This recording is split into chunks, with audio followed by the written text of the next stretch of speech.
Hey to all my Purple Heart Warriors, it's your girl Tai McQueen, the plus size trainer, and I am back with another raw and uncut video. I've actually decided to make this a series on my channel. I wanted to talk to you today about something that I opened up about in the last raw and uncut video. And when I did, I realized that I've never talked about this before on social media. And that is having body dysmorphic disorder, or BDD.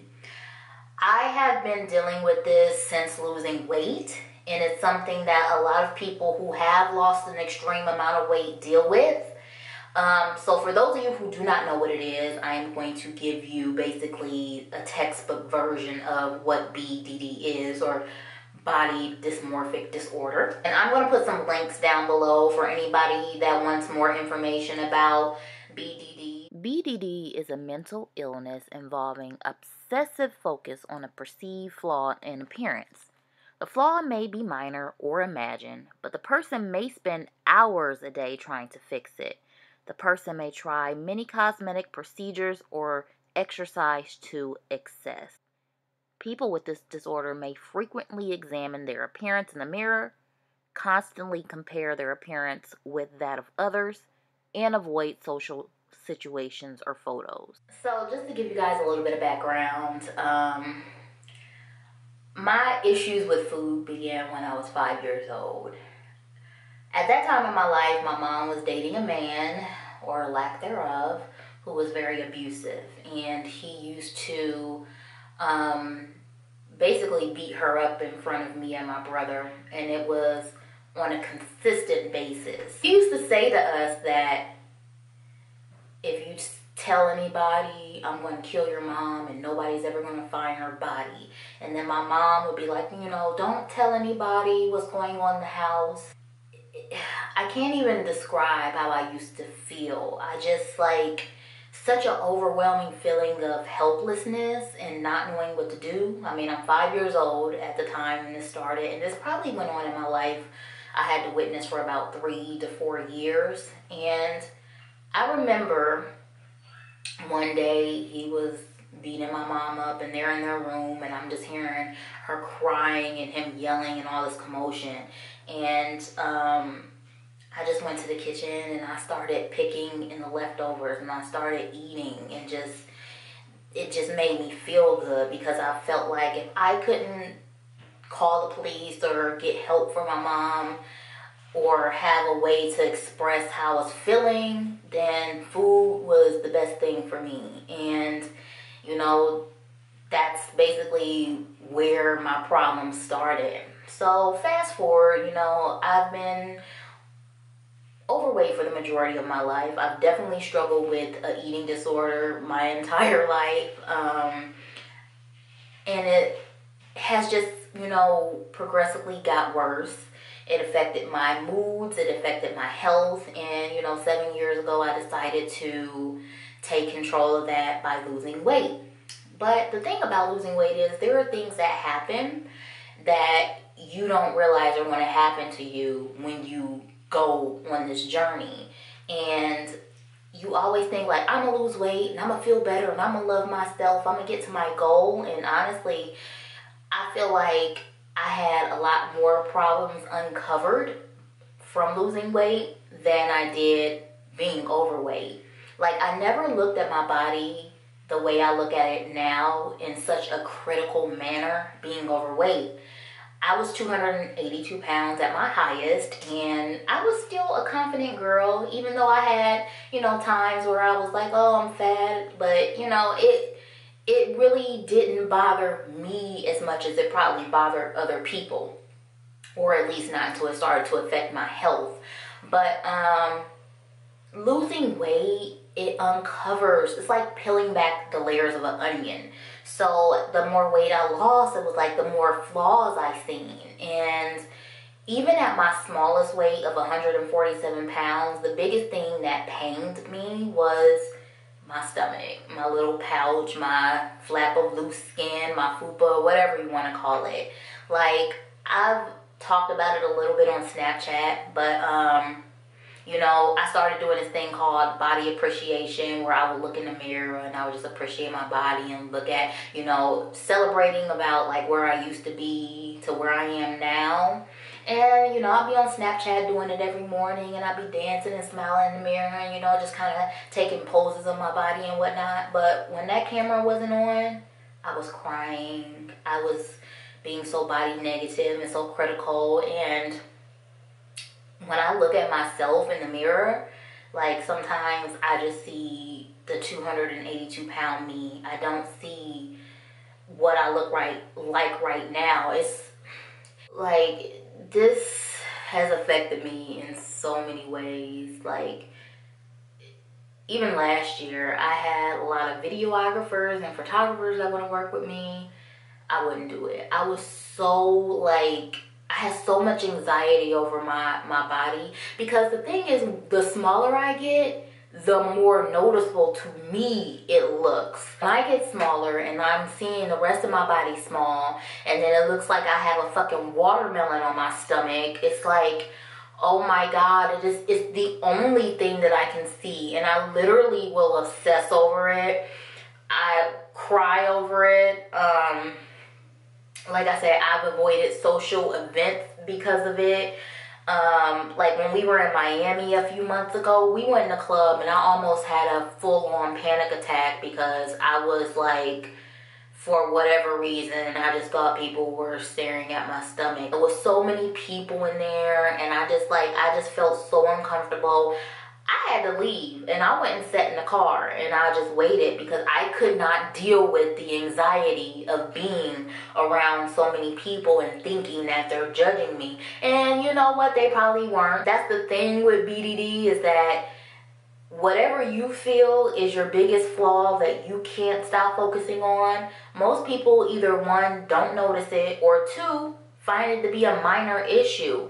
And so many people were like, your stomach is not even that bad. What are you looking at? But I don't know. I don't know why I can't not obsess over it. I can't not look at it the way that I look at it. I can't not feel the way that I feel when I think about it. It just causes me so much distress. It's so hard for me to gauge what I actually look like. It's so much anxiety for me. It causes me to be overcritical, and it causes me to put these expectations on myself, and I'm tired of doing that. It's wearing down my psyche. The thing you have to realize is not influenced by other people. Like, nobody's saying anything to me to make me look in the mirror and see what I see. Now, people can say things that can enhance how I'm feeling in a negative way, but there's nothing nobody said or done that is making me look at myself and look in the mirror and see what I see. And the best way to describe it, someone else I was watching on YouTube, was a guy actually talking about how he had lost 120, 150 pounds, and how he became obsessive afterwards because of the things that he realized from losing weight. He said it's like looking at yourself in a fat suit and not realizing that the fat suit really isn't your body. That's how I feel all the time. But I think like last year, the BDD got really bad, and I went black on social media for a while. I wasn't posting, I wasn't talking to anybody. I was in seclusion, I was hiding myself. I really didn't explain to anyone, not family, not friends, not anyone, what was going on with me.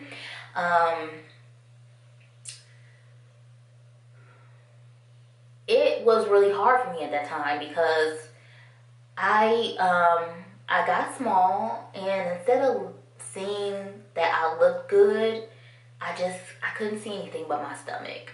And it was giving me so much anxiety, like that. Instead of appreciating where I was, I kept trying to be restrictive in my diet. I was looking at my Fitness Pal. I was like averaging 1,100 calories a day, but what you guys don't know, like last year I was working out like 3-4 hours a day, and like 3 of that was doing cardio. I had a whole routine. Like I would go to the gym and do 30 minutes of sprints, then I would go lift for an hour, and then I would do like an hour cycle class. I would get out of cycle class and walk right to the Stairmaster, do like 30 minutes to 60 minutes on the Stairmaster. Then later in the day I would like run 3 or 4 miles, and then before bed I would go back to the gym, do another 45 to an hour on the Stairmaster. It just became very excessive.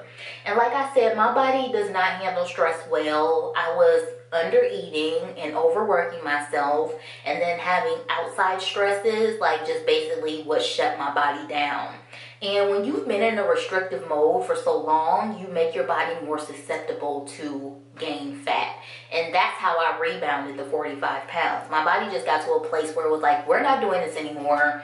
We're going to start storing everything that you give us. So it was really, really bad for me. I was having really bad panic attacks, like a couple of times a week. And it's just, you guys don't understand. Like, I never wanted to really share this with people because I've been embarrassed.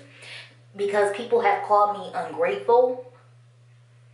And they'll be like, you're ungrateful. You've lost all that weight and you look good and you're inspiring all these people. You should be happy. Which I feel is true. But I can't control what I see. I don't wish to look in the mirror and look at myself in disgust and be completely unhappy. Here I go with these goddamn tears again. And I'm not crying for sympathy. I'm just crying because this is just a real deal. And that's why the series is called Raw and Uncut. These are raw emotions that I'm giving you. So, to anyone out there dealing with BDD, you have to get to a point where you can look in the mirror and love yourself, even with the flaws that you see. And like, I have loose skin on my thighs, on my back, and on my arms. And I mean, I don't like it, but it doesn't bother me. Like, you know, I might be like, but it doesn't bother me. My stomach, the loose skin on my stomach, the stretch marks on my stomach, my pouch, like, I obsess over it in an unhealthy way. And I can't keep doing that. It's like slowly breaking me down, and it's not good for me mentally, emotionally, physically, none of that. So my mom, she, you know, I recently opened up to her about it, and she was like, you know, she wants to help me with my surgery next year, because I've been talking about getting this, you know, loose skin removal or tummy tuck surgery. But at the same time, I don't even know if I would get it and it would make this go away. I've been watching other people who said they wish they didn't get the surgery because it didn't make them feel any better. And that is my biggest fear. My biggest fear is that I'll go through, I'm already afraid to get the surgery, but my biggest fear is that I'll go through the surgery and I still won't feel any different. So one of my main goals right now is to continue with the whole body appreciation that I've been doing in the past, and really trying to love myself as is. And it's hard being an influencer on social media because you have all these people looking at you and you don't know what people are thinking, because people make rude comments and troll you. And I told you, that shit don't bother me. I think it's more so I have anxiety over the perception that people may have but not saying. Because I look and I'm like, if I feel like this, if I feel I look like this, what do other people see? I don't know what other people see. Shit, I don't even really know what I see. So this is something that I'm dealing with. You know, it's really just going to have to take some reprogramming of my brain and detoxifying of the stigmas that we have in society for women to look a certain part, and just really accepting who I am and being okay with what I look like.